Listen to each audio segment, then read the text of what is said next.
All right, and we are live here tonight in a beautiful, amazing, who the hell am I kidding? It's a crappy day in Wisconsin.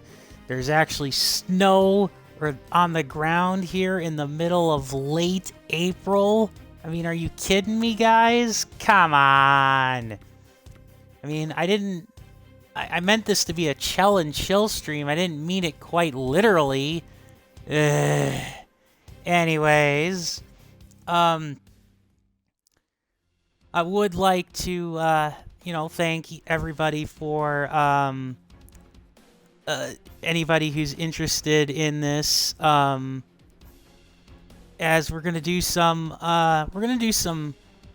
stuff here. We're gonna do some stuff in the sense that I am going to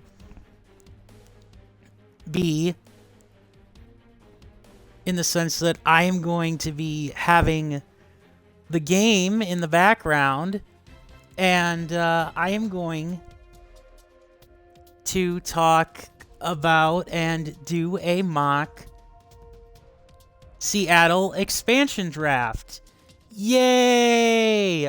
Because the Seattle Kraken, of course, they are going to be an expansion team, and they're going to be picking draft picks in the summer of 2021, at least.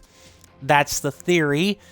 So, I am going to have the AI play my created franchise of the Wisconsin Demolition Crew, and while the AI does that, I am going to give my rough guesstimate opinions on who I think is going to be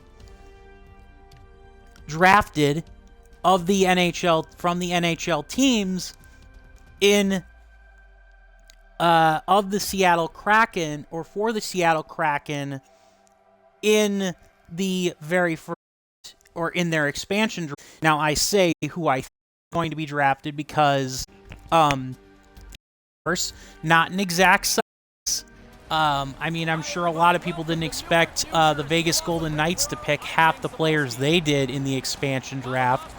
And hell, half of the ones that they did pick didn't even end up on their roster, so there's that. But yeah, I'm going to be... keep in mind, these are going to be very rough picks. These are going to be based as much on my personal opinions as to who I would take if I was the GM of the Seattle Kraken versus who I think they're going to take because of who it will work. Now, let me please explain, by the way, a little bit about the expansion draft. Now, there are a decent amount of players in the NHL, of course, with no movement clauses. This not only impacts trades, but it also prevents them from being drafted. Now, the only way for a team in the NHL to, or for a player with a no movement clause to actually be picked by Seattle would be for the player to waive it. And there are a couple of players who I do think could waive or would waive no movement clauses. But at the same time, I also don't know if necessarily you would do that just because. First and second year pros, as well as unsigned draft choices, are exempt from the draft. Now, here are the exposure requirements, and this is definitely interesting to me. Now, and this is by position. For forwards, the teams must expose a minimum number of players that meet the following criteria. Under contract in 2022-2021, next year, and have played in 27 or more NHL games last season, or played in 54 or more NHL games in the last 2 seasons. And the same applies to defensemen. However, for goalies, which they are required to expose at least one, They're only required to expose 1 defenseman and 2 forwards, a minimum. Goalies must be under contract in 2022 or 2021, or whose contract is expiring and is an RFA at the end of this year, a restricted free agent. So those are basically the guidelines there. Regards to injuries, and this is actually something that I'm actually going over for the first time myself too, because I know of like the expansion draft, and this is actually probably kind of an interesting thing to take into account, because again, I'm saying this as someone who is aware that technically speaking, this is not concrete, because at the very end of the day, there were trades for the trade deadline, which is why I kind of waited for the trade deadline to end, because I was curious. I was like, okay, so are we going to see any new players exposed in the trade deadline, or any new players potentially be exposed in the trade deadline? And I think there's a potential for that, definitely. And then, of course, there's injury players. Players with potentially career-ending injuries who have missed the previous 60 consecutive games due to injury do not meet the criteria set forth by the league in respect to the minimum exposure, and in certain cases may be deemed even exempt from the draft process. So, this means that guys like, for example, Marian Gaborik, he's currently sitting on the salary cap. He's like basically just a waiver claim at this. There's not even a waiver claim. He's just sitting on the bench, rotting away. He's an LITR, and he technically would not be claimable. Not that Seattle would really want to claim him, because his cap hit is just atrocious. But so there's that.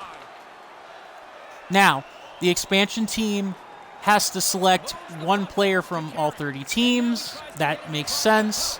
The expansion team must have 14 forwards, 9 defensemen, and 3 goalies by the end of it all. So there's that. So that's the minimum. And of course, at the very end, you're going to have a lot more of that, because those of you who do basic math are aware that that is 26 players. That is, so you'd have 4 leftovers. So I'm going to try to, when I pick from the teams, and I'm going to go from an alphabetical order. Hey, Warmick! Good to see you. Or Mike, Wormy. What's up? Good to see you again. And I'm gonna go alphabetical order when picking the theoretical Seattle expansion draft players. And again, these are just my personal thoughts and feelings. I know that they might not mean a whole lot of anything come actual expansion time. They might actually be horribly wrong. In fact, I'm banking on them probably being horribly wrong, so that when this stream is archived and the draft occurs sometime in like July or something, I can laugh at myself for how wrong I was. Players. Now, here's the last thing that will definitely have to be considered when we are doing the final numbers crunch for the very end of our expansion draft. And that is, yes, the cap-friendly expansion draft. Thank you. I actually forgot to mention that. But the players selected for the expansion team must have a total cap hit between value between 60% and 100% of the salary cap's upper limit. So, essentially, we're going to be trying to hit, I forget what the number is. It's like 80-something million. And, it would obviously be, now you can view your team and things of that nature. I actually do recommend this, by the way, this cap-friendly, for all of your hockey needs, because hockey, it's a great source for contracts. It's a great source for getting information on the trades and, like, the breakdowns. It also has your basic stats of, like, games and played and goals and points and all that good stuff. And it also has cute little stuff interesting stuff like this, the expansion draft, interactive stuff, fantasy tools, some calculators, information on the CBA. It's basically a hockey fan's dream, really, in a website in a lot of ways. So, anyways, that is enough rambling. So we're going to start the expansion draft with the Mighty Ducks o' Anaheim. All right, so now, again, this is all after the trade deadline, so these rosters are accurate as of current NHL timeline, and they will not shift or change until the off-season. Anything that is, any changes that occur are going to strictly be like call-ups from a taxi squad or emergency loan. There are not going to be like waiver claims or a whole lot of roster movement on that front. So, let's look at the expiring, or let's look at our exemptions. So, when it comes to who we are going to protect, or rather, exemption, players that we're going to protect for the Anaheim Ducks. Now, it's worth noting that 975 players are available. Only 49 are strictly protected outright. And I'm assuming that's because it's of the rookie class that is currently playing in the NHL, with a couple of other injury exceptions. I could be wrong, but I digress again. So, let's see. Who are we going to protect, or who would I protect from the Anaheim Ducks if I was Ryan Murray? I think obviously I want to protect Cam Fowler on the and I actually should start with forwards. Forwards, definitely going to protect Adam Henrique, and Jakob Silfverberg. I know that technically speaking, they are actually eligible for being chosen for expansion, but I think for their cap hits,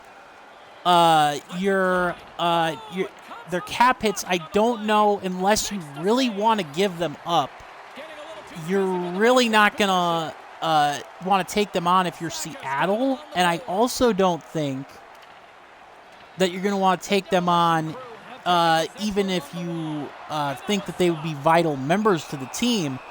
I mean, granted, you get a couple of extra years of control if you pick a player like that. So, I mean, it's something, I guess. Let's see. Ricard Raquel, I think I would want to protect him. I think you also want to protect Danton Heinen, because I think you re-sign him as an RFA.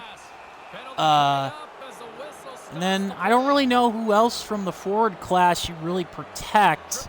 I mean, do you really protect David Backes at $6 million? Jeez, at the very end? I mean, he's not even eligible for expansion.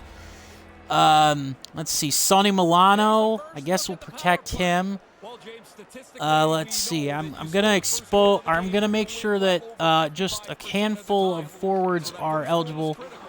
I don't know if you leave Getzlaff or Kessler exposed. I mean, Kessler can't be picked, or neither can be picked right now because they haven't met the exposure requirements. Oh, and hey, one of my trades, speaking of the trade deadline, one of my trades from the last episode of my little series actually scored. I traded for Alex Tuck in the last video.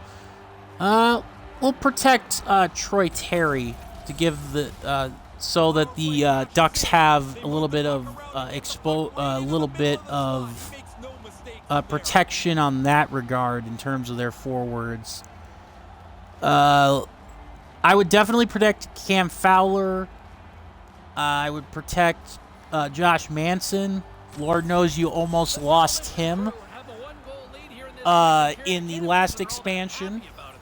And I think you also want to protect Jacob Larson because he's got a lot of youth. And I think just for the heck of it, I'm going to try to pick a handful of other players that I think that I would protect if I was Anaheim. I don't really think that they're going to get picked up. I guess we'll protect Kessler because he's got a contract. I mean, he's not eligible, technically speaking. And for goalie, it's quite obvious that you do not want John Gibson exposed. So that's going to be the protection for there.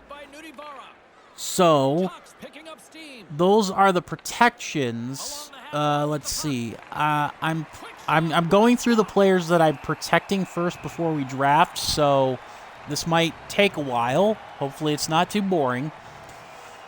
For the Coyotes of Arizona, oh boy, did they have a lot of appetizing options if I am a franchise-building team. A lot of players I could technically save from their horrible situations. You got Phil Kessel, you can't move. Oliver Ekman-Larsson, unless either of them waive their no-movement clauses, which I think Oliver Ekman-Larsson might. He might, but I don't know. I mean, he's played pretty well overall this year. So he might not. We're going to protect Clayton Keller because you signed him for a long time. We're going to protect Schmaltz, Dvorak. And actually after that, the Coyotes are going to have a lot of players just in free agency that are going to be exposed. So protecting forwards really might not necessarily be that much of a thing that they have to worry about. Let's see. I think they'll protect Connor Garland. I would. He's played relatively decent, and you can afford to maybe give him a pay raise next off season, or this off season maybe. Let's see. And maybe you protect John Hayden for the center depth that he provides. Maybe Lawson Krause because of his youth. And that's our forwards for the Coyotes. I did not pick Kessler from the Ducks. I'm actually going through the protections right now. The protections process, just so that I have it all the T's and I's crossed. I'm trying to do this like as legitimately as the site has it set up. Although, if I am being kind of honest, if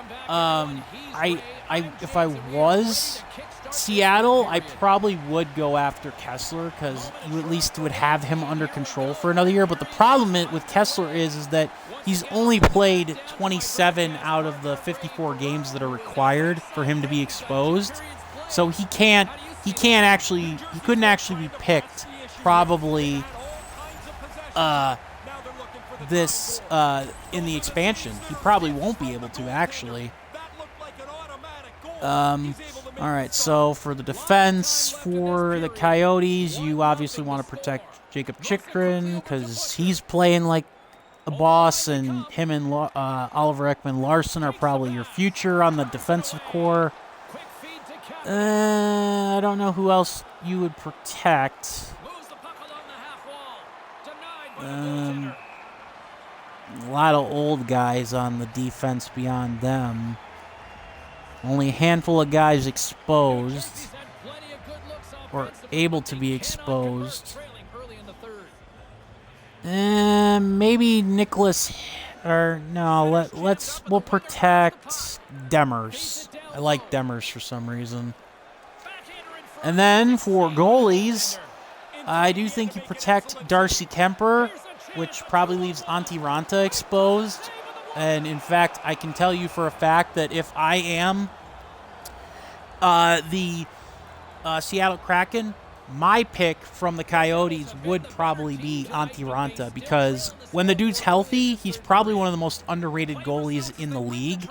Problem is the guy can't stay healthy, but I do think that as a buy low candidate for a new franchise, he'd be a great start.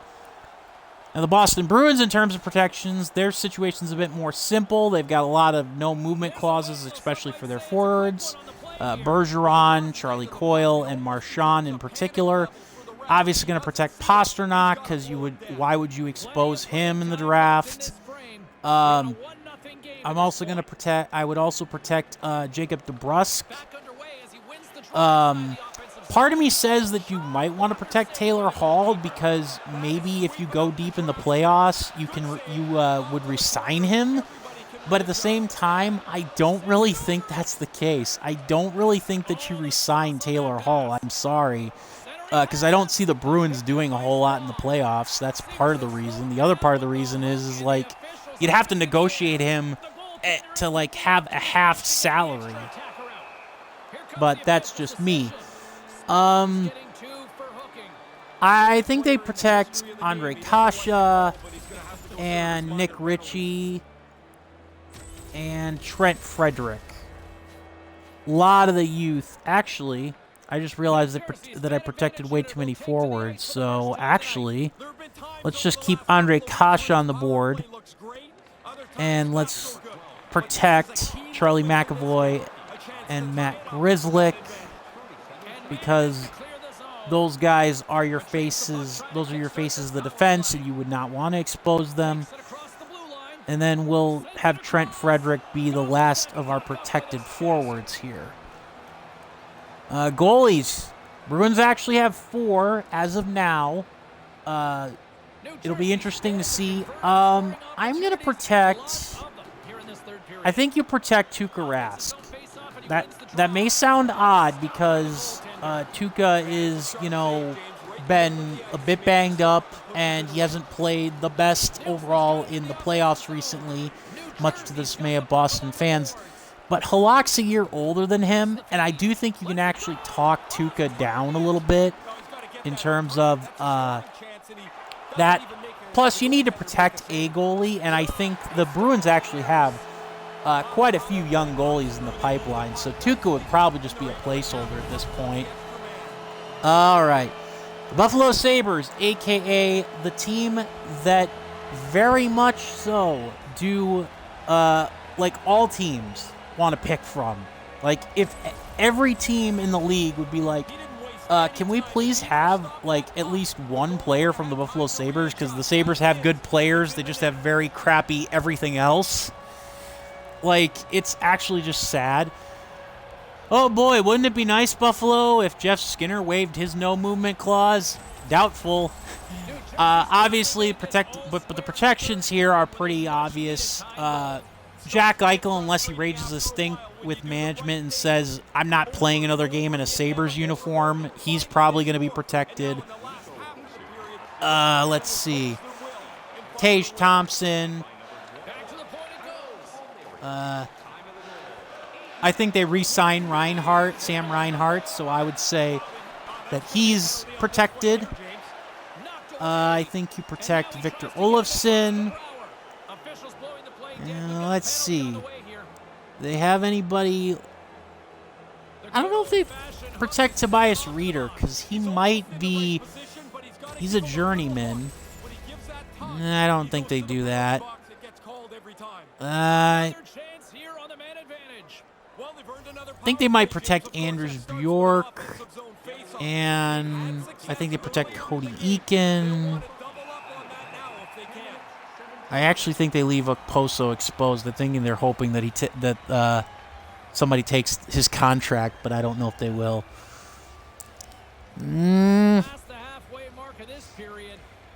I do not know who else I would protect in the forward core if I'm Buffalo, just for the sake of it. Oh, they've already got, let's see. I'm just going to throw something at the wall here for that protected forward. All right, defenseman. I think you keep Rasmus Dahlin. Do not. Like, I know Dahlin's had a nightmare season, join the club. I think you keep him. I also think you keep Henry Hokiaru because you can develop them a little bit more. I know they're both RFAs, but I think you keep both of them. And I think you keep Colin Miller because he's probably one of your best defensemen that's still left. Goalies. The Buffalo Sabres have basically everybody up except for one of their goalies. I think you protect Linus Olmark because he seems to be your goalie of the future. in that regard.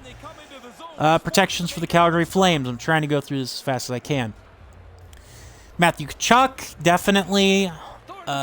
Even though logic dictates that the Flames should probably blow the core up, they might. I mean, who knows? Maybe the expansion draft sees them do it.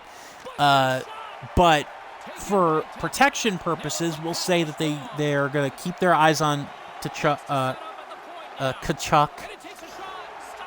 They're going to keep Gaudreau. Let's see. They're going to keep their eye. They're going to do Monahan. With Elias Lindholm. They can't get away from Lucic. That would be another one of those guys where you'd be like, oh, God, his contract is so awful.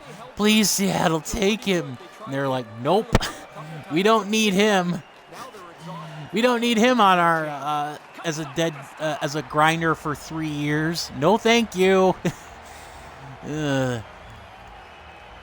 I think then they also protect.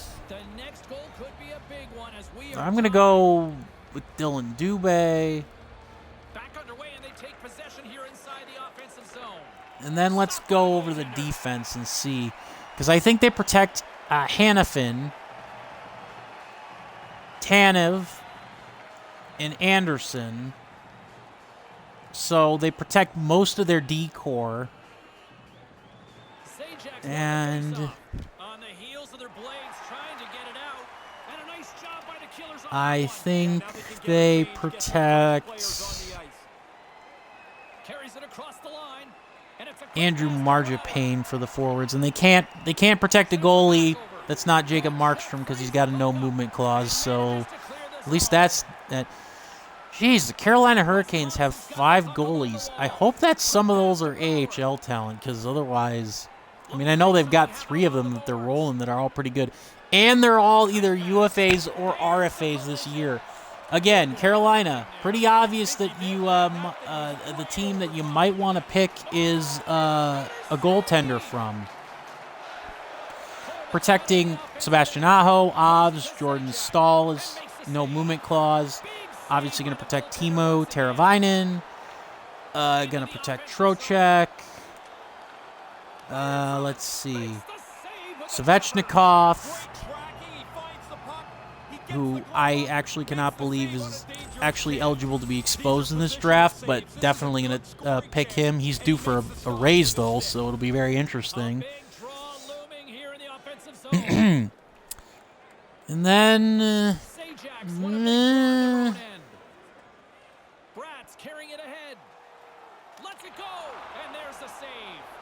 I don't know who else they protect. Brock McGinn, maybe? Defense. I'm just moving on. They'll definitely be keeping Dougie Hamilton. I think that they've got a lot of good defensemen to pick from, too. It's not a good... this will hurt Carolina a little bit, but it probably won't hurt them too bad.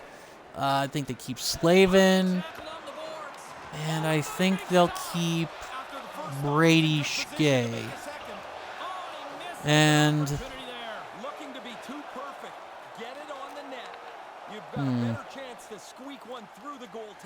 for goalie, I think that they are going to protect Alex Nedeljkovic. I know that's a surprising thing, but Nedeljkovic actually has proven that he can, in fact, take the reins if he's given them. So they can barter a little bit with Reimer and Barajic, and they don't have to re-sign that, and they don't have to worry about them being exposed in the expansion draft. You still technically, if you re-sign 2 of the 3, you'll have a great goaltending core. Blackhawks, they've got protections on 4 of their players. Well, that's easy. Kane and Taves, both not eligible to be drafted. I think they also protect Alex DeBrincat. They're probably kicking themselves that Andrew Shaw is not going to be eligible for expansion. Well, he might. I mean, I don't think that there are 13 games left in the season. So actually, I think I'm wrong. I think they protect Dylan Strome.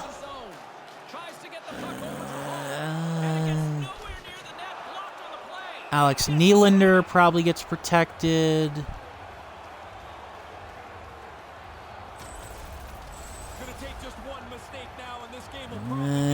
Brett Connolly. Vinny Hinostroza. Defensive core, both Seabrook and Duncan Keith are protected. You couldn't even if that were the case, Brent Seabrook, due to his injuries, would not be eligible for drafting purposes. So who are you going to protect on the defensive core if you're the Blackhawks? I think it's Calvin DeHaan. And as for the goalies, I mean, talk about a situation where I thought the Blackhawks were going to have the worst goaltending situation of all, and talent-wise, that certainly definitely seems to be the case. But I think you keep you protect Kevin Lehkonen. He's proven to be far better than a lot of other people expected. So congratulations, you might have a goalie in the future. Avalanche. Obviously, Mikko Rantanen, Nathan McKinnon. I think they'll protect Donskoy. Probably going to protect... I say they'll protect Landeskog.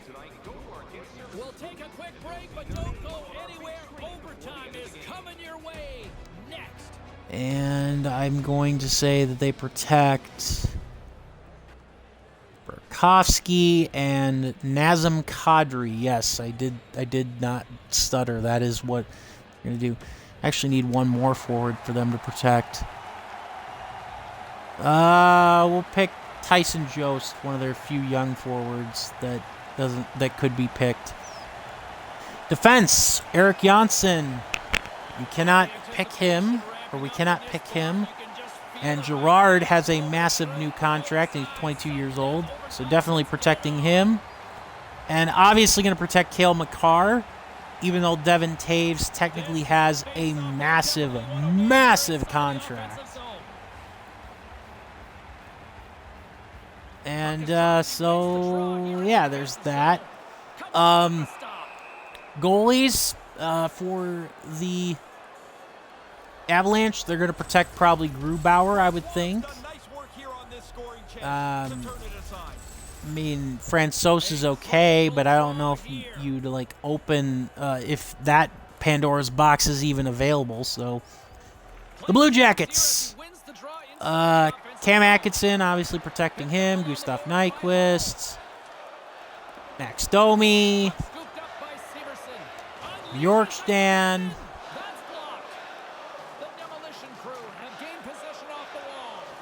And let's see here. And that shot dies in traffic. Severson swooping in on the attack. Slides it across. And the puck escapes the zone, and they'll be forced to tag up. And now it's over. Brandon Dubinsky, no. Great stop by the goaltender off the glove. And now he moves it to Carlo. Puts it on net. Defensively, I would say that Jackets should probably protect Zacharinsky and Dean Kukan, or Kukan. And for goalies, yeah, I don't know. I mean, I don't know who you protect. I mean, you don't have to worry about Elvis, so I guess you protect Korpisalo because he's your technical 1B starter, so that might be a good idea. Dallas. Well, they've got 3 no movement clauses on the forward core: Ben, Sagan, and Radulov. So that makes that easy. I do think they protect Pavelski, even though his cap hit is pretty outrageous, and he's getting up there in the years. But as you can see with this season, he's actually producing very, very well. So go Wisconsin, on Wisconsin for him. I think they protect... let's see.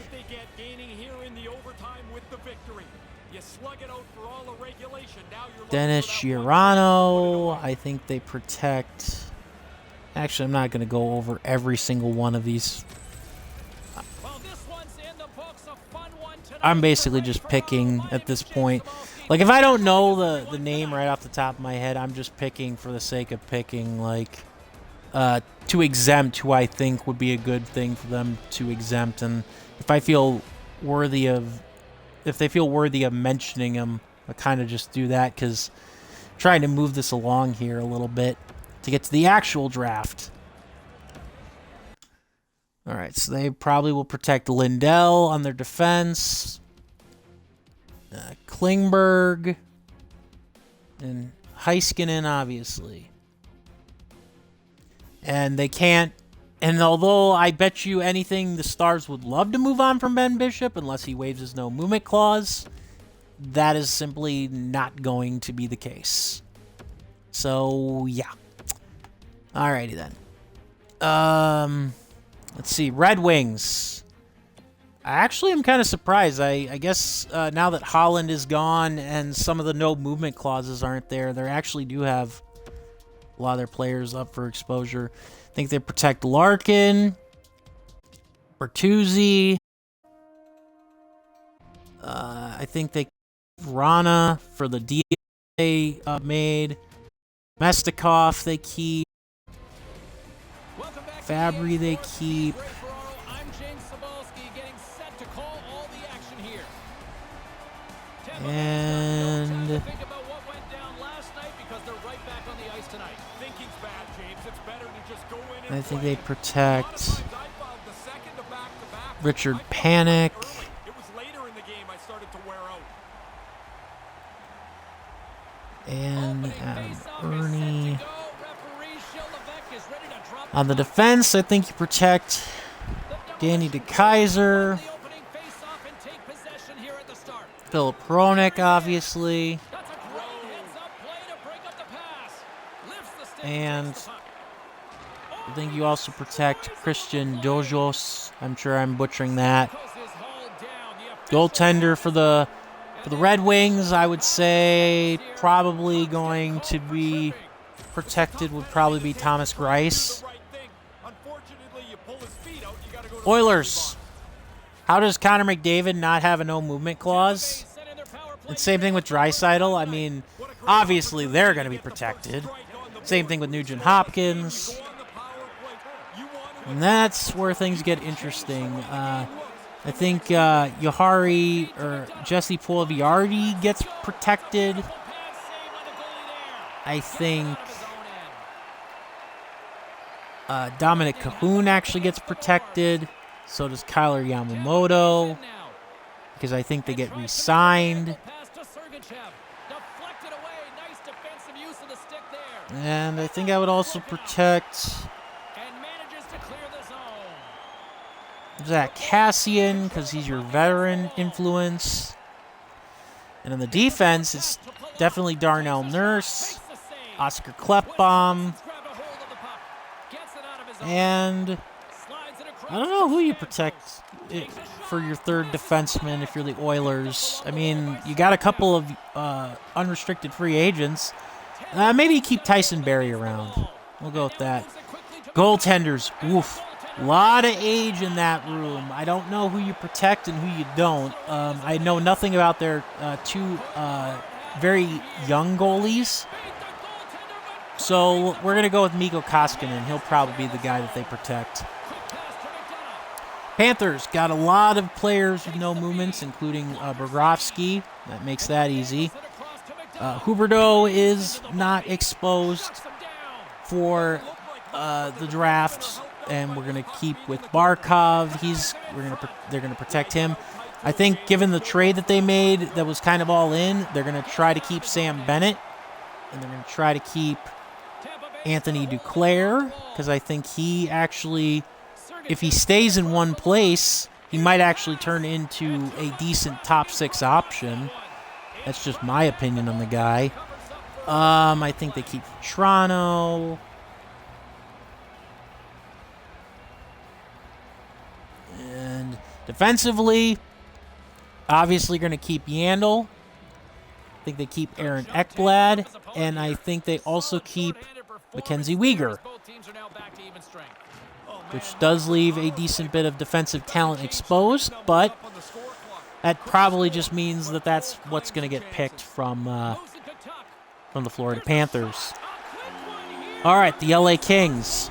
I actually think that they're going to expose Kopitar and hope that Kopitar gets picked by Seattle. I don't think it's going to happen.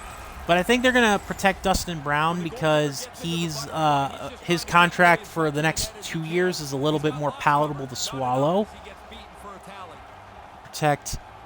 Obviously, going to protect Adrian Kempe so they can re-sign him. Let's see. Not a lot of other forwards that actually meet the requirements or will meet the requirements. I think they see you. Lemieux.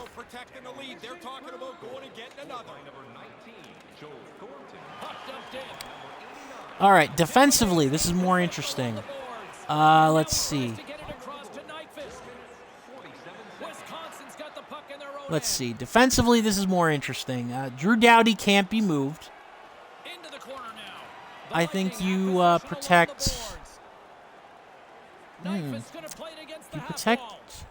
I think you protect Oli Mata and Sean Walker.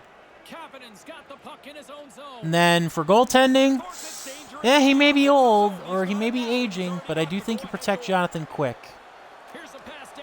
Minnesota Wild, almost halfway there, I promise. Zach Parise, Matt Zuccarello, Jared Spurgeon, Ryan Suter, and Johannes Brodin cannot be picked. So that actually eliminates a lot of options. In fact, it basically means that somebody from the defense is getting picked. In fact, I already know which pick I'm taking for the Wild, but for the sake of completing, I'm just going to actually basically do what needs to be done in terms of picking who gets protected. And as the puck is dropped, they win the draw here inside the defensive zone. Sends it deep inside the offensive zone. The Bolts scoop it up along the boards.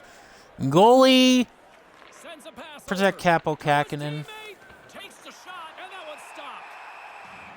Canadiens, Gallagher and Jeff Petrie are the only ones that have no move, and Carey Price obs have no movement clauses. Canadiens, they protect Juwan.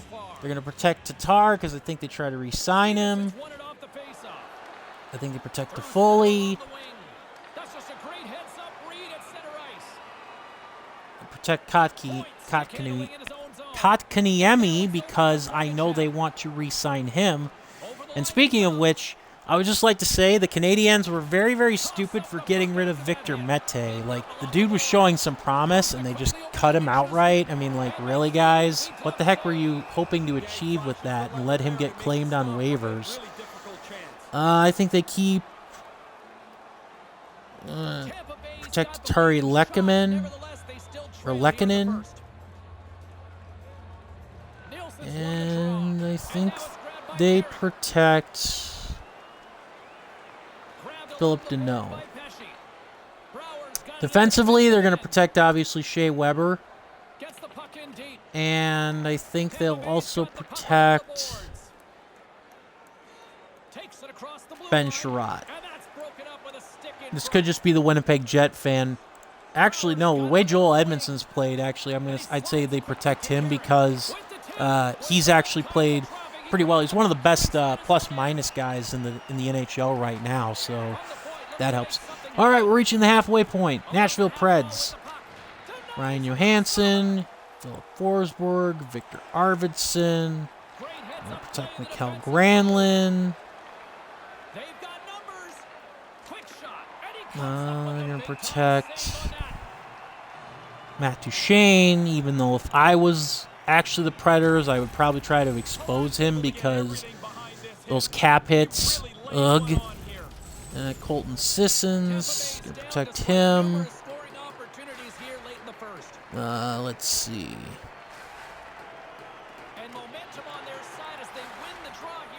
And I think you also protect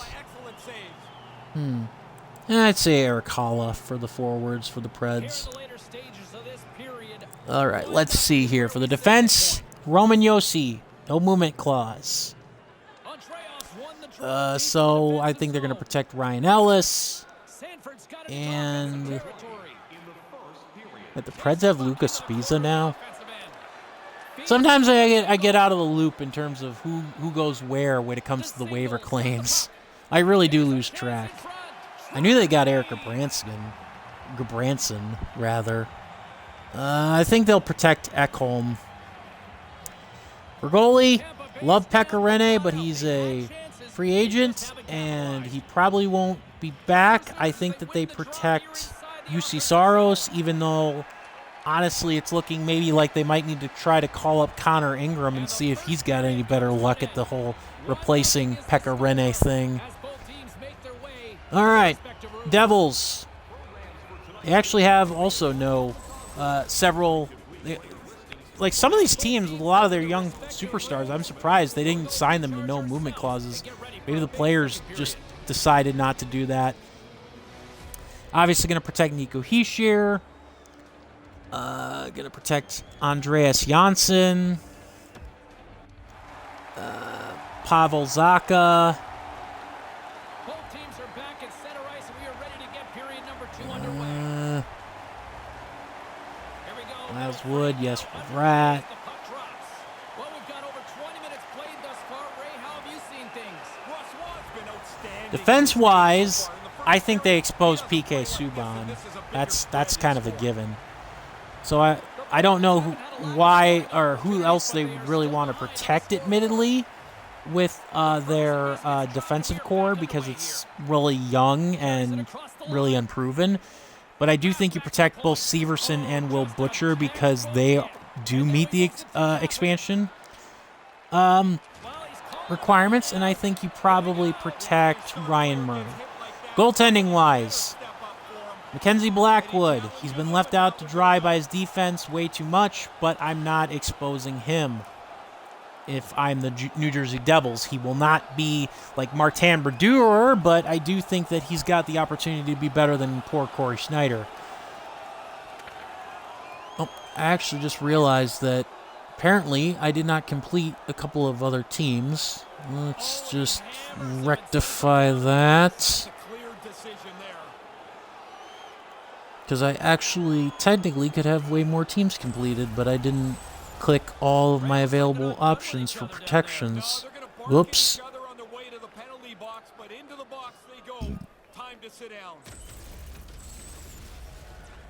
Alright, now I'm caught back up. Excuse me. New York Islanders. Obviously, you're protecting Matthew Barzal. Even though he's hurt and it sucks, I'm definitely protecting Anders Lee. Brock Nelson. John Gabriel Peugeot. Josh Bailey. Jordan Eberle. And Anthony Beauvillier.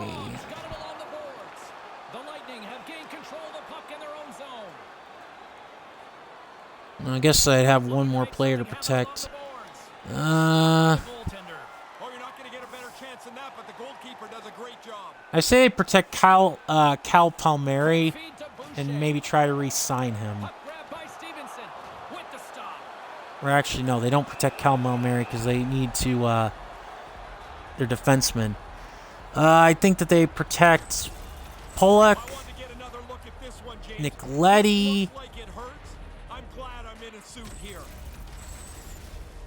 and how many people remember that there's actually technically two Sebastian Ahos? There's the one on the Hurricanes, it's a really dang good forward, and there's one that's a defenseman for the New York Islanders.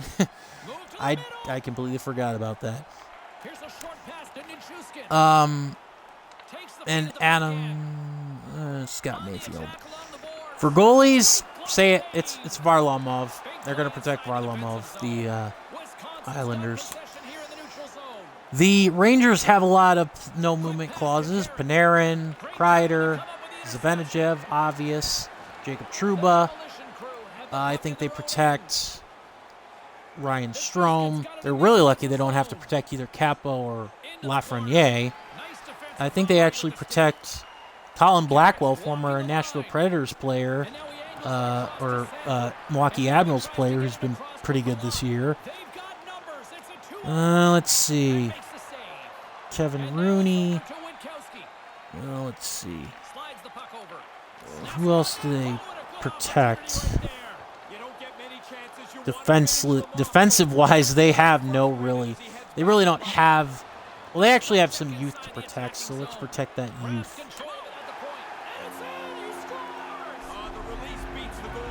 And obviously, they're going to protect Georgiev as their goalie. Ottawa Senators. They could be having a fire sale, but I think they protect Evgeny Dadonov. They protect Colin White. They protect Tierney. And I think they protect Ryan Dzingel, even though he probably wishes that he could be traded. And, of course, Brady Tkachuk, who is technically eligible for exposure, especially once he resigns. Let's see here. Who else do they protect? I think they protect Connor Brown or Austin Watson. Decision. Oh, they can do both, actually. I stand corrected. And for the defense, this one's pretty obvious. They are going to protect Tom Shabbat. They'll probably protect Zaitsev. And I think they will re-sign Victor Mete. For the goalies, I thought that they would actually have to, Matt Murray would be protected automatically, but he's not. But we'll protect him because you signed him to a ludicrous contract. Flyers, Giroux and Kevin Hayes have no movements. JVR, James Van Riemdijk, redeemed himself. Voracek has redeemed himself. Konecny, Couturier, Oscar Lindblom, and who else am I picking? Defensive-wise, definitely protecting Ivan Provorov. I would also say that I'm probably protecting Felipe Myers. And even though he was waived and he came back, I would still say you protect Shane Gostisbehere just because he's had a bad season. And obviously the goalie protection for the Flyers is Carter Hart. The Pens, we got Sid the Kid locked down and Evgeny Malkin as well as Chris Letang, although educated guess, I bet you Pittsburgh tries to talk Letang into waiving his no movement. That's just my opinion. They keep Gensel. They're going to keep Zucker. They're probably going to keep Brian Rust.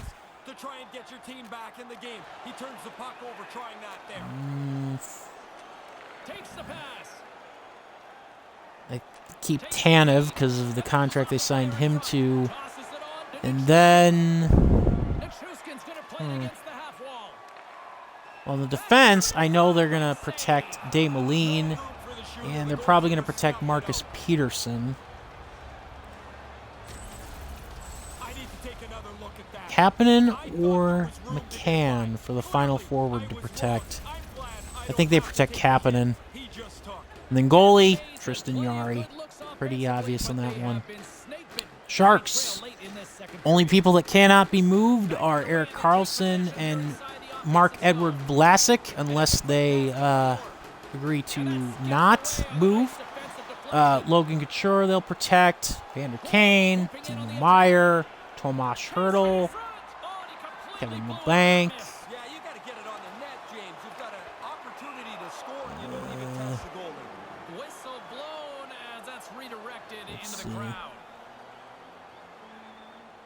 Tampa Bay's had a lot of good looks offensively, but they have run into one hot goaltender, which is why they trail late in this second. Then Brent Burns, they will protect. And I think they protect Ryan Donato. Goalie-wise, I think the only reason you protect Martin Jones is because you honestly don't have anything else better. And for the amount of money you're paying him, unless you really feel. But that's neither here nor there. 6 more to go. And then the fun will really begin. St. Louis Blues. Ryan O'Reilly, obviously going to protect him. Tarasenko wouldn't actually be eligible for expansion to be selected unless he plays 8 more games, but obviously still would protect him. Brady Shen. Let's see. Ooh, the Blues are going to have a very interesting offseason for sure with a lot of their free agents. Let's see. They actually have a lot of players, especially in the forward department, up for expansion too, so it's going to be very interesting. Let's see. And obviously going to protect Justin Falk, Torrey Krug. And they are in an interesting situation with their defensive core, but I do think that they protect Colton Parenko. I believe I might even have said that wrong. Oh, well. Let's see. For their last forward, who they'll protect. Then you're obviously going to protect Jordan Bennington as your goalie. Tampa Bay Lightning, Kucherov, and Steven Stamkos and Victor Hedman cannot be moved. However, Braden Point, let's see, Andre Palat. Tampa's going to get burned by the expansion draft too, because whoever gets picked, unless they manage to pull a pick swap out of their you-know-whats in order to convince Seattle to not take one of their best players if they can't protect. Let's see.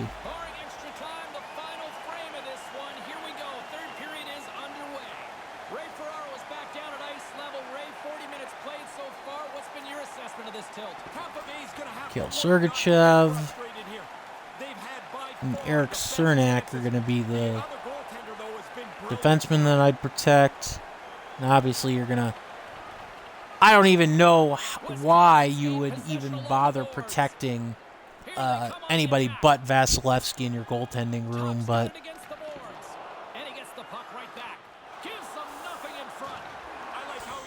Toronto Maple Leafs.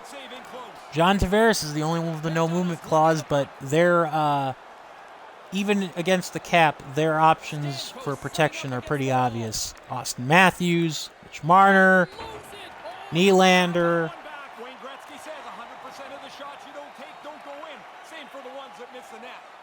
And then I think they protect Alexander Kerfoot. And I do think that they will protect I think they'll protect Wayne Simmons because they'll re-sign him maybe to a 1-year deal. Defense. Protect TJ Brody, Jake Muzzin, and Morgan Riley. The defense is easy. A lot of UFAs, though, makes me wonder, protection-wise, who they would decide to just sign outright. Now we'll go with Zach Hyman. Goaltending. I think they're going to protect Jack Campbell. Their goaltending room is a mess. Worm, we are almost there. I apologize. I wanted to do this the right way, and it's taking a long time. A lot longer than I anticipated. Vancouver Canucks. Only 3 teams left. They're going to protect Brock Besser, Bo Horvat, JT Miller, Tanner Pearson. Vertanen, even though he's had a bit of a slumping year. Elias Patterson, even though he will probably be most definitely re-signed as a free agent, he's obviously going to be protected. Let's see.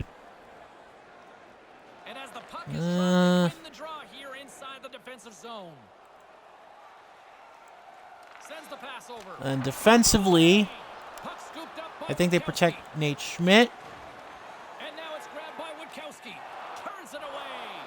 And I think they try to re-sign Travis Hamonic. And even though Tyler Myers is a very appetizing potential, actually let's leave him exposed. That might be our pick then. Then you're obviously going to protect Thatcher Demko if you're the Canucks at goal. Well, Washington Capitals. Only Nicholas Backstrom is off the table with a no movement, but you're obviously going to protect Ovechkin. Even if they don't re-sign him at the end of the year, it does seem like that's obviously what the Capitals want to do, and I really hope they keep Ovechkin because I'm an Ovechkin guy. I love Alex Ovechkin. Just going to say that right off the top of my head. They're going to protect Kuznetsov, Oshie. Considering what they gave up for Mantha, I would hope that they would protect him. I think they're going to protect Tom Wilson because you need that goon. And then I think their last protection for forward is going to be... I think they're going to protect Garnet Hathaway over Carl Hagelin. Defensively, John Carlson, obviously going to be protected for sure. Let's see. I think they protect Trevor Van Riemsdyk because of how much of a buy-low deal he is. And I think you protect Brandon Dillon because he's got a better contract. Goaltending-wise, obviously Samsonov. Craig Anderson plays for the Capitals? Geez, the Capitals, the goaltending room has two ancient fossils and a whole bunch of young guys. Interesting. Last but certainly not least, my favorite team, the Winnipeg in the NHL, the Winnipeg Jets. As we get moving here. Blake Wheeler, the only person with a no movement clause that can be selected, potentially. Kyle Connor's going to be kept. They're going to protect Scheifele, Ehlers. They're going to protect Lowry because they just re-signed him to a pretty good contract overall, if I have to comment. I think they protect Pierre-Luc Dubois. And even though he's an RFA, I think that they try to re-sign Andrew Kopp. Defense. They're going to keep Morrissey, DeMello, and I think they protect Pionk so that they can re-sign him in the offseason. And then last but certainly not least, for goaltender, if you had to ask, you obviously don't know the Winnipeg Jets. It's gonna be Connor Hellebuck. They were all over the place with the extra attacker on the ice. Finally, they cashed through, punch one in. All right, well, there's that. Got the protections done. Let's draft, shall we? All right. The fun part. Worm, if you're still with me, we just got to the fun part. We got through the protections. Yay! So, let us pick from who we have left from the Anaheim Ducks. I think and remember, these are just my predictions. I reserve the right to be completely and utterly wrong at the very end of the whole thing when they actually get to the draft. I think if I am Seattle, I'm going to take Hayden Fleury. He is a very good young defenseman, and he will fit very well in terms of building a core in the Seattle defensive core. So part of me wants to say you pick Getzlaf or expose Kessler, and, you know, even though Getzlaf would be somebody you'd have to re-sign, but I do think that Fleury's got a very good contract that you can work around, and that actually works very good for them. Now, let's see. The Coyotes, I already mentioned it. They're going to take Antti Ranta. They're probably going to re-sign him. And it's worth noting, by the way, that in terms of free agents, you do need to have a handful of guys that are available. Well, that was a fast overtime in the video game. Dang it, UAI, you lost me this game. But it's worth noting that, of course, you need at least 20 players that you don't have to re-sign right away with the 2022-2021 contracts. Is something to keep in mind here as we go forward. Let's see here. Boston Bruins. Oh boy, they do have a lot of good stuff to choose from. Let's see. Do we go defense? Do we go youth in their forward room? Let's see here. I think if I were them, I would pick Craig Smith. You thought I was going to say Taylor Hall, but nope. No, I don't think Taylor Hall would be a good fit on Seattle. Craig Smith, he's a little older, but I think you can have him be a good veteran influence in the forward room. Buffalo. Oh boy, who to pick? A lot of tempting options for sure. If I am them, I think I'm going to pick...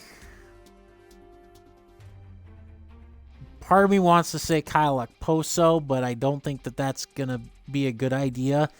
Something tells me that Casey Middlestat would also be a good idea, but I think instead I'm going to go with Rasmus Ristolainen, with the idea being that maybe the Sabres can somehow rehabilitate, or that Seattle could somehow rehabilitate him. A lofty goal considering, but I do think that he's probably the best project player that you can hope for from the Sabres, as opposed to Middlestat, who might stall out. Actually, I take that back. I mean, they could do something with Middlestat, but I do stick by my pick of Ristolainen.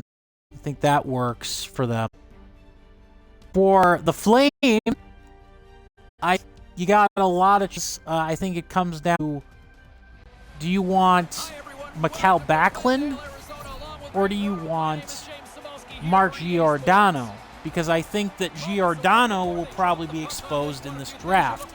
And I'm going to pick Mark Giordano. So the Flames, I think, are going to lose their captain. The Carolina Hurricanes. A lot of good options, especially on the defense. Some cap hits that may not be the greatest to swallow, but I'm going to go with a forward here, and I'm going to say they take Jesper Fast. Got a good, palatable contract, relatively in the middle of his youth. Could be a very good addition overall. Now, the Blackhawks, they have a whole lot of bleh to pick from, really. I think that they'll take somebody really young that's actually eligible for expansion. I think they'll take, in this case, Adam Gaudette. That's just me. I think that's a very easy contract to swallow and justify and move on from if you don't want him. Colorado Avalanche. After taking some of the most appetizing players off the board, you are left with a couple of interesting options. Off the trot, he ties up his opponent. I think that you will select Valery Nichushkin.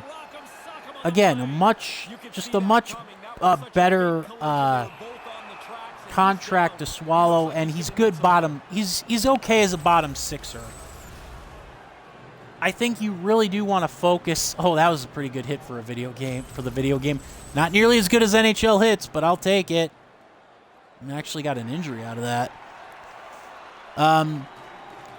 But yeah, Colorado's got way too many good players that they're going to protect outright, so you'd be taking a gamble on some depth, basically. Excuse me. Columbus. I think from Columbus you take... I'm going to say you take Jack Roslovic. And I'm going to say Roslovic because I think that Columbus, they end up firing John Tortorella this year, and I think they try to get either a European coach or a relatively new face in the NHL landscape. And in the process, they end up trying to re-sign Patrick Laine because they gave up basically a potential face of their franchise in Pierre-Luc Dubois to actually get Laine. So I don't think that Columbus, especially considering the lack of star power that they have there, that they are just going to simply say, yeah, we're totally going to let Patrick Laine walk. So that's my opinion on that. Now on to the Dallas Stars. Let's see. I think that they will take...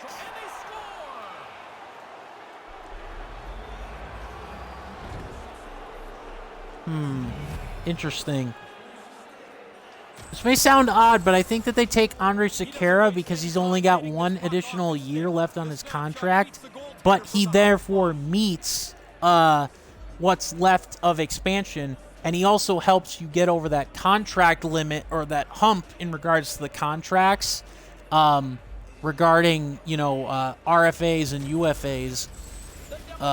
So he actually almost puts us nearly at half of the contracts that we'll need for that year. So that works really well for us. Detroit Red Wings. I'm going to say that they select... Excuse me. Sorry, I burped. I'm going to say they select Franz Nielsen. I think he's going to be the face, or he might be the face of that team in terms of their offense.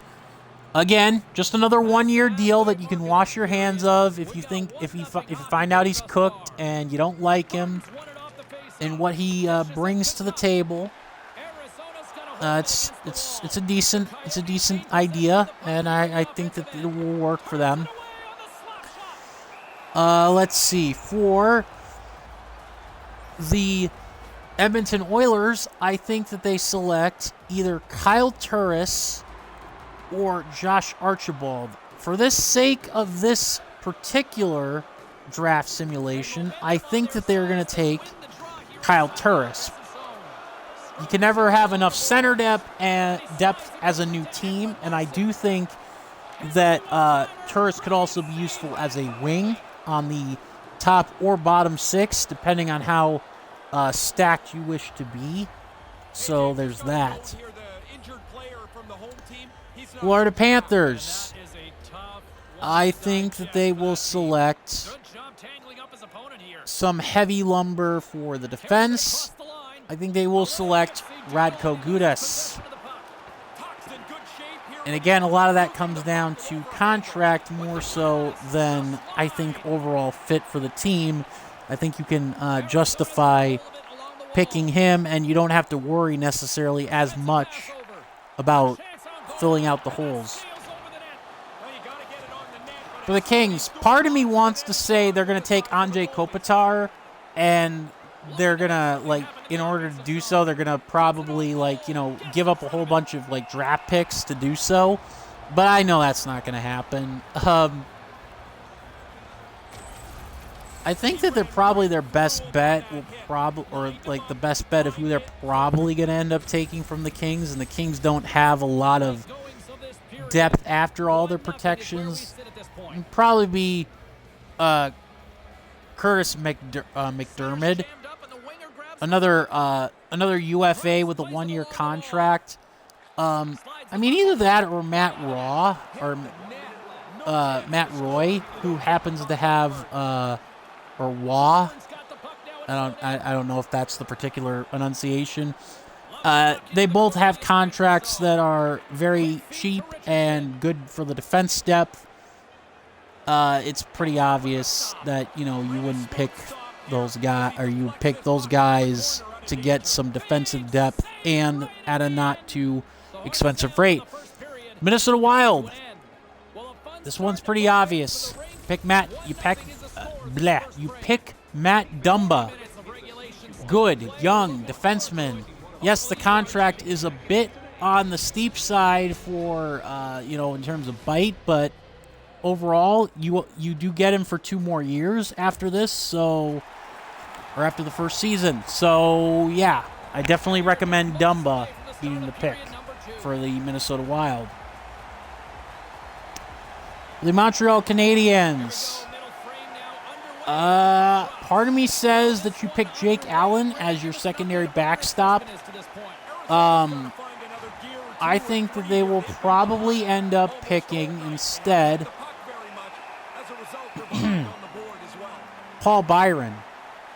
Yeah, that just seems to me like a much better speculative buy at this point in time.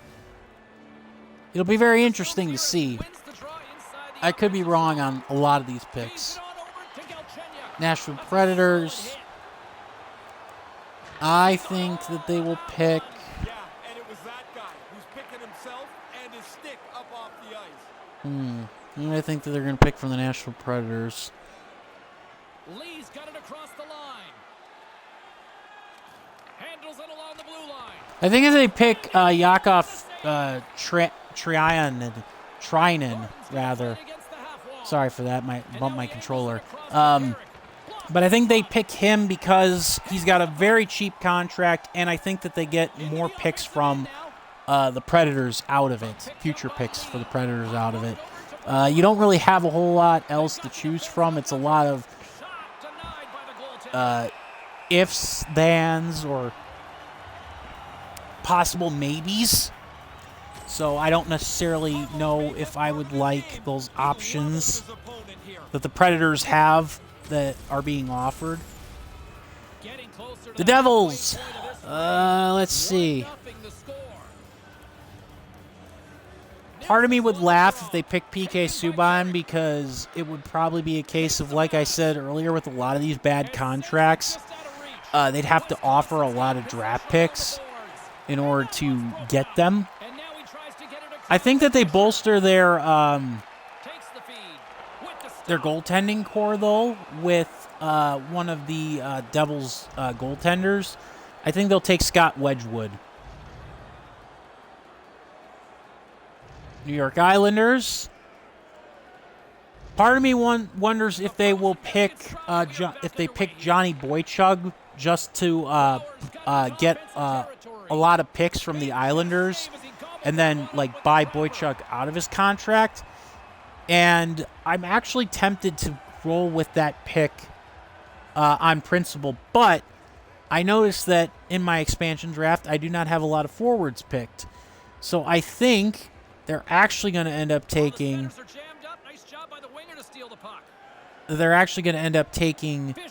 Cal Clutterbuck instead. They probably would have ended up maybe trying to take Andrew Ladd if he didn't have so few games left or unplayed. But there's that.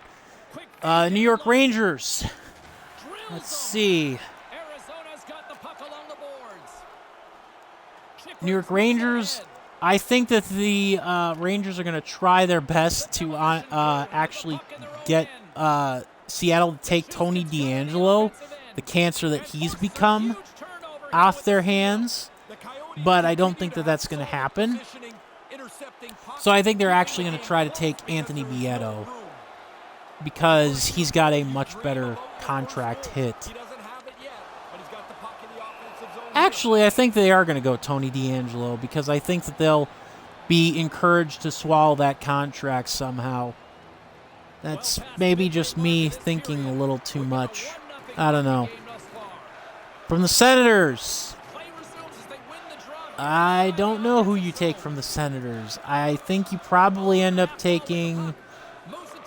I would say it probably would be Derek Stefan, but his contract is pretty bad. But he's a free agent, so you probably could just get him on the market.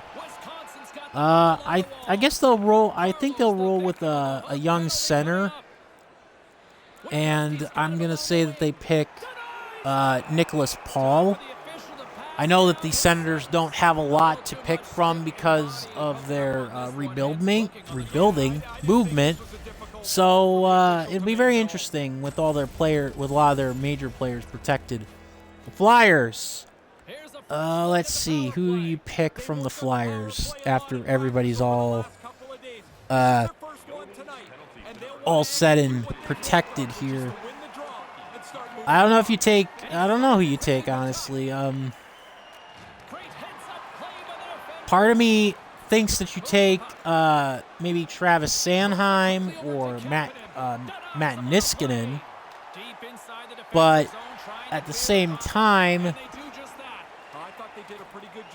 I think maybe they end up taking Scott Lawton because he actually has a lot of youth and he also has a lot of promise, and he's got a contract that extends you to 2026. So if you develop him properly, I don't know, maybe you've got a face of the franchise on your top six. Who knows?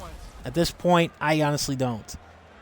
For the Penguins, honestly, it's pretty obvious who I would take if I'm looking for somebody who's actually going to stick around and is not a free agent and has at least one more year left on their contract. It's Jared McCann. San Jose. Let's see here. San Jose does not have a lot in terms of non-free agents to pick from, but I have met the requirement for 2021, 2022 contracts by this draft simulator's approximation, so now I get to pick whoever the heck I want. And really, the only thing that's stopping me is the cap. The metaphysical cap, that is, not the real one. I would cry if Seattle picked Patrick Marleau, but I know that's not how it's going to work. I think they're probably going to end up taking... we'll say they end up taking Radolf's Balcers because I apologize if that's not how his name is said. But I think that's probably the best speculative buy. It's a cheap guy who comes due as a free agent. So we'll see. St. Louis Blues. Well, I've got my max forwards. And I think that they will end up taking Marco Scandella from the Blues to fill out the defensive core. So I have all my defensemen. I have 5 more draft picks.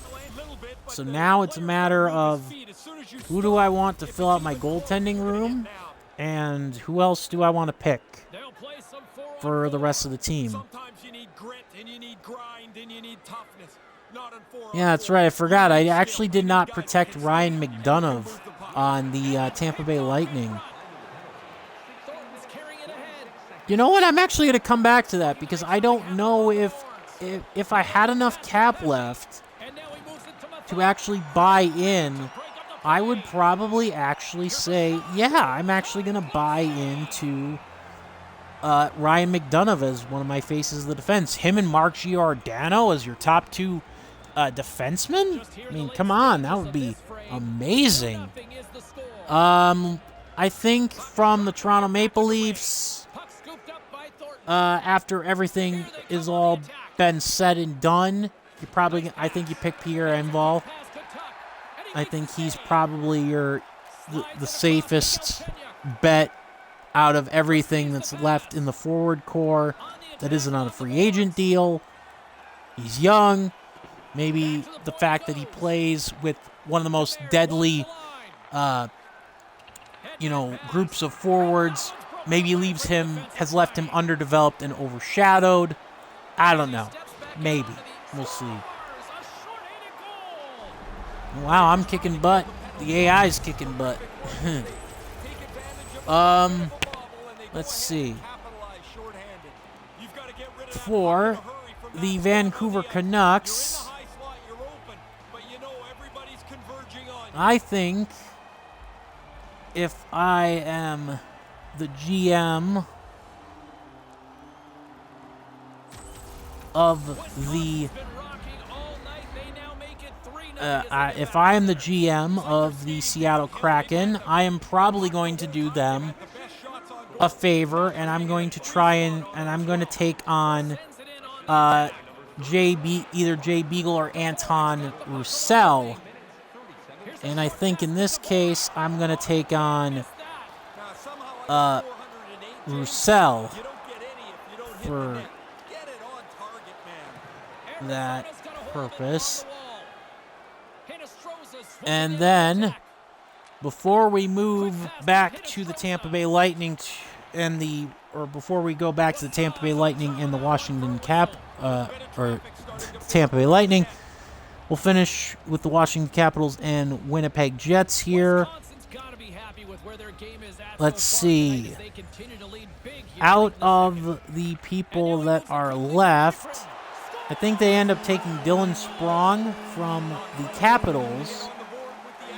And this is just because of cap, and that's mostly because of cap reasons more than anything else. And then I think from the Jets, they'll end up actually taking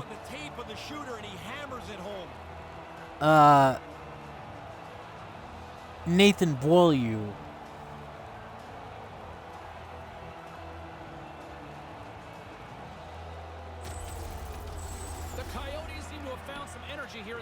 And actually, I think I'm actually going to end up changing one of my picks then from Roussel to Braden Holtby. He's going to be the final minimum goalie that our team has to fill that quota out. Which means with the Tampa Bay Lightning, unfortunately, the idea of selecting Ryan McDonough would not actually work, sadly. But I do think that we can get a decent player from the Tampa Bay Lightning for a relatively good bargain in this draft. And actually, I think we'll go with Pat Maroon so that we don't grind them up against the cap completely. And that is all 30 drafted. So, let's view our team, shall we? The Seattle Kraken, at least by my drafted expansion, their opening team has a projected cap hit of $72 million, just over $72 million, with a projected cap space of just over 9.42, or of just over 9.4 million. I like that a lot for an expansion team, because that means that you can go out and you can sign a couple of free agents, and you're not necessarily grinding up against the cap right out of the gate, but you're also not left because 25 of the 30 players that we picked actually have deals that don't expire in the before the next season begins. You actually will not have to automatically re-sign the majority of your team. So that obviously makes sense and is good. So, the forwards for our hypothetical team are Franz Nielsen of the Detroit Red Wings, Cal Clutterbuck, formerly of the New York Islanders, Paul Byron, formerly of the Montreal Canadiens, Craig Smith, formerly of the Boston Bruins in this simulation, Jared McCann, formerly of the Pittsburgh Penguins in this situation, the simulated draft, Valerie Nichushkin of the Colorado Avalanche, Scott Lawton of the Florida Panthers, who actually has the longest of the Philadelphia Flyers, who in my simulated draft actually has the longest contract on the team. So take that for what you will. Jack Roslovic, formerly of the Columbus Blue Jackets, Jesper Faust, formerly of the Carolina Hurricanes, Kyle Turris, currently of the Edmonton Oilers, Nicholas Paul, currently of the Ottawa Senators, Pierre Enval, currently of the Toronto Maple Leafs, Adam Gaudette, who is one of our 5 free agents that would need to be re-signed automatically if he was drafted by the Seattle Kraken. But the thing with that is that I know you have like 50 contract spots, and obviously you're going to have a draft class. So you do that, and then obviously there's some depth. $9 million may not seem like a lot, especially if you want to just start fielding a competitive team. I guess that makes it a little bit easier, but it's definitely interesting to say the least. Anyways, where was I? Patrick Maroon currently of the Tampa Bay Lightning. Rados Balcers, and I probably butchered that. He would be one of the people we need to re-sign of the San Jose Sharks. Yakov Trianen, I believe I butchered that as well. Currently of the Nashville Predators. And Dylan Sprong, currently of the Washington Capitals. Those are our forwards.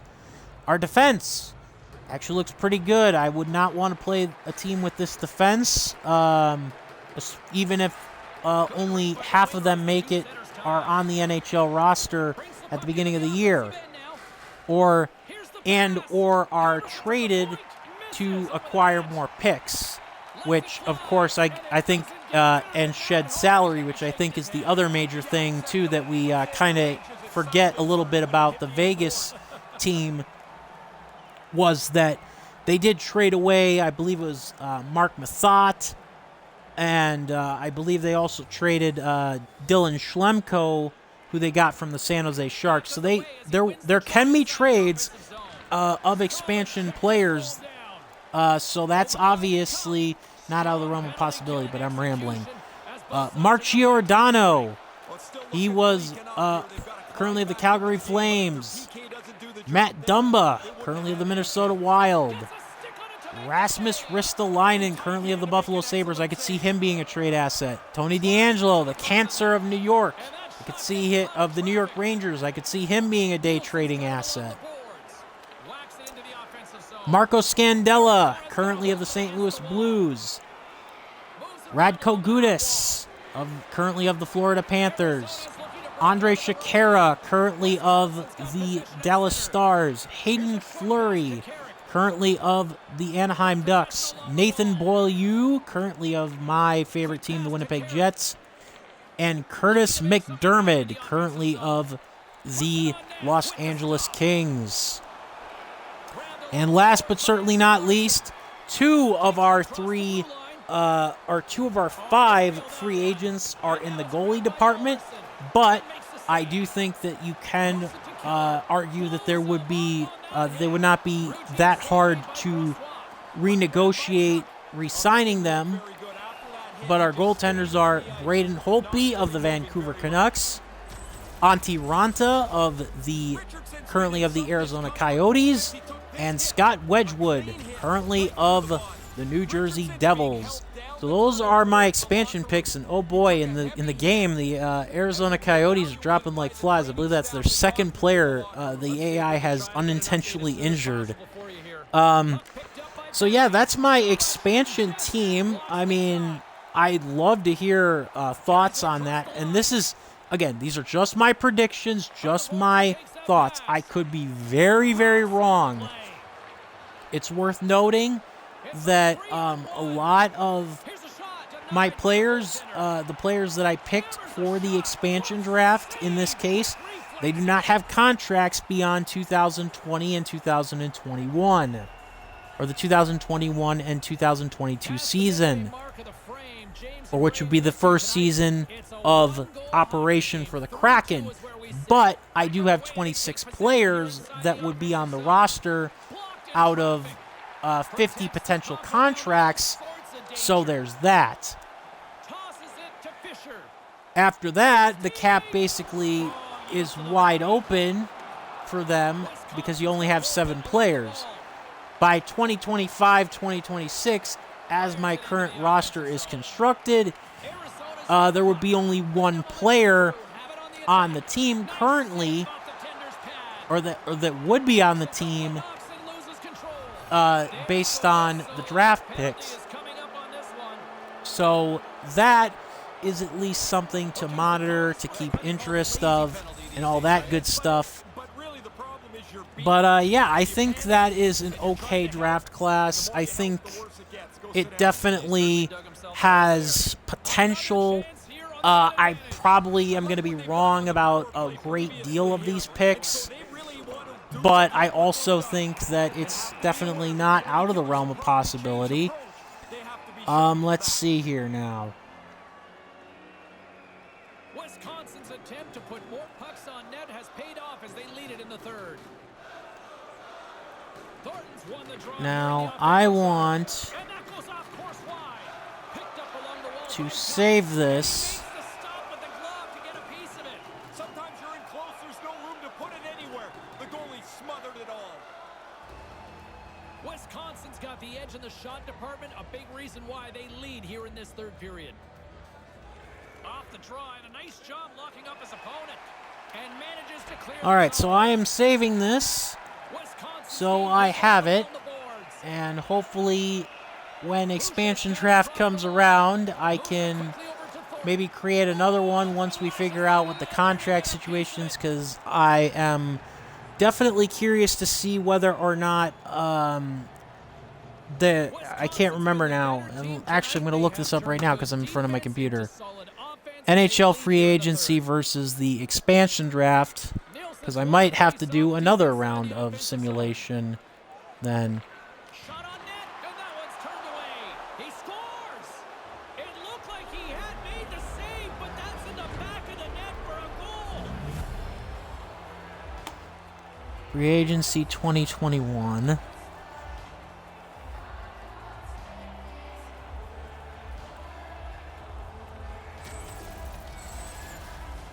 What a tough break for the goaltender. This thing's just shoveled towards the net somehow.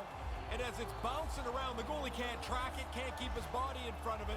Now he's got to fish it out from behind him.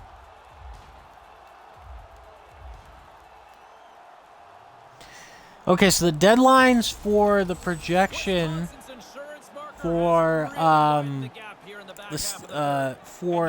the expansion draft are due on July the 17th. So yeah, that'll be very interesting, to say the least. And let's see. So the RFA period and unrestricted free agency signing period actually begins after the draft, after the entry draft, and it also is a full week after the Seattle Kraken expansion draft. So yeah, July 21st, we'll find out how right I am, or wrong I am for that matter. So yeah, I mean, I'm interested. It'll be it'll be very, very interesting. And as we wait for this game to finish, and therefore I will probably end up finishing the stream shortly after, let's check the NHL scores, shall we? While we're at it. As we get down to the nitty-gritty, like pretty much just 2 weeks left. I mean, damn, the season is almost done. All right, so the Blackhawks gain an edge on the Predators in the playoff race, so the Predators get a point because they lost in overtime. The Wild and the Coyotes also fighting for playoff seeding and top playoff spots, tied at 1 in the second period midway through. The Sharks and Golden Knights are tied at 1 in the first period. And the Canadiens and Oilers just got things underway, no score. And that is the only other game that's going on tonight. And I just want to also give a shout out while we're waiting for this game to finish to Patrick Marleau. Good God, that man. I respect the hell out of what he did, what he's done in the NHL. And I know Patrick Marleau will never be considered greatest of all time in terms of anything except for maybe games played. But in my eyes, Patrick Marleau is a warrior. And really the only other person that has really come close to Iron Manning nearly as many games as him as Keith Yandle, and Keith Yandle's career is not even close to over yet, so it'll be very interesting to see if Keith Yandle ends up getting to 1,000 consecutive games played, and if he does, you know, where he goes from there. Like, does he actually even does he come close to maybe one day breaking Marleau's record? Because how old is Yandle? I'm curious now. I got to look this up. Keith. No, I don't want Keith Ellison. Yandle. Yandle's 34 years old, and Marleau got the record at age 41. So, I mean, it'll be interesting. I think he could do it. I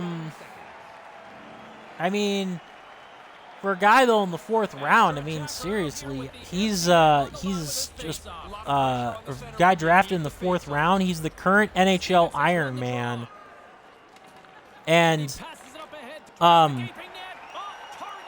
that's amazing. I mean, Patrick Marleau, by the way, I think with tonight's game, he actually reached 900 consecutive games played. So it's not just the most NHL games played that Patrick Marleau has earned.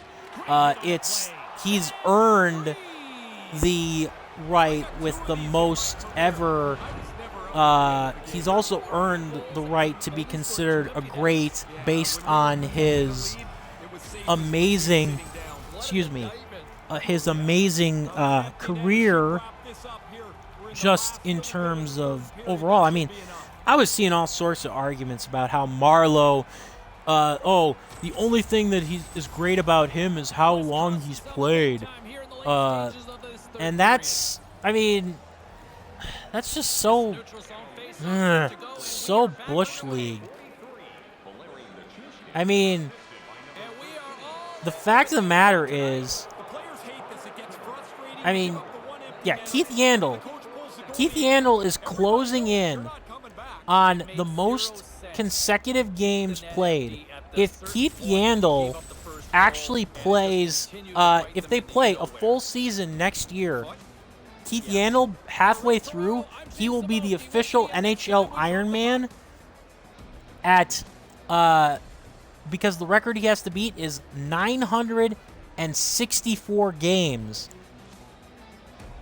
The only person who has never missed a game in his career was Doug Jarvis. He's the only NHL player to never miss a game in his career. But Yandle could break it even though he's missed a handful of games in his career. But he's close to 1,000 consecutive games played. Phil Kessel's also near 900 as well in terms of active games played.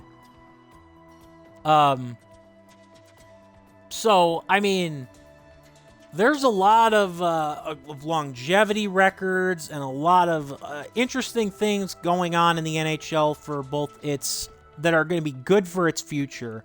A lot of people are very excited, and to get back to what I was saying about Marleau,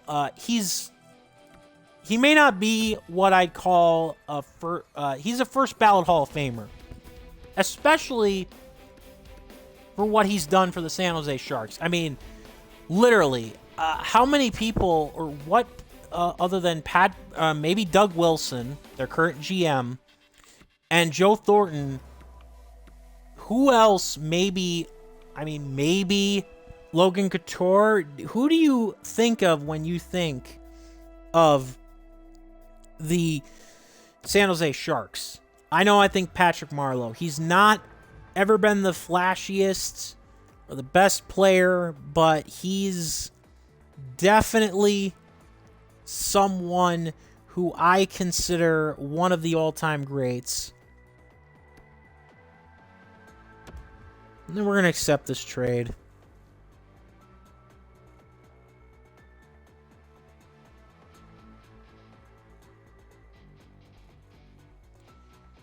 So, but yeah, I'd like to thank you, Worm, for sticking around. I hope I didn't put you to goddamn sleep again. And I'm cursing. I shouldn't say that, but no, seriously, I hope I didn't put you to sleep. Because I know I wasn't the most articulate or interesting, perhaps, with this stream. But I would like to thank you for watching, and I'm going to be streaming other games other than the NHL on the channel all this week. It's going to be a big stream bonanza. Tomorrow I'm going to be streaming some stuff on the PS4, maybe some Fall Guys, maybe just some other chill games. Haven't really decided. Going to be finishing Batman Arkham Asylum on Friday, Saturday, and Sunday. Maybe I might have some streams in the works, but I'm not nothing concrete. So yeah, I mean, if you got friends and you think I actually do a good job with this content, I would appreciate you sending them my way. I mean, you don't have to. I just appreciate you being here. Anybody who's been here at all at any one point in time. Enough gushing. With all that said, I'm going to call it a stream and wrap it up tonight, and I'll probably have at least one more Chel and Chill stream as we get closer to the playoffs for sure. I'll give maybe some previews and predictions on who I think is going to win, especially once the brackets get closer to announce and we cut through the nitty-gritty, because we're getting kind of close to it as is, with a handful of teams already being eliminated. But regardless, thank you very much for watching. I hope you all have a wonderful and splendiferous evening, and good night.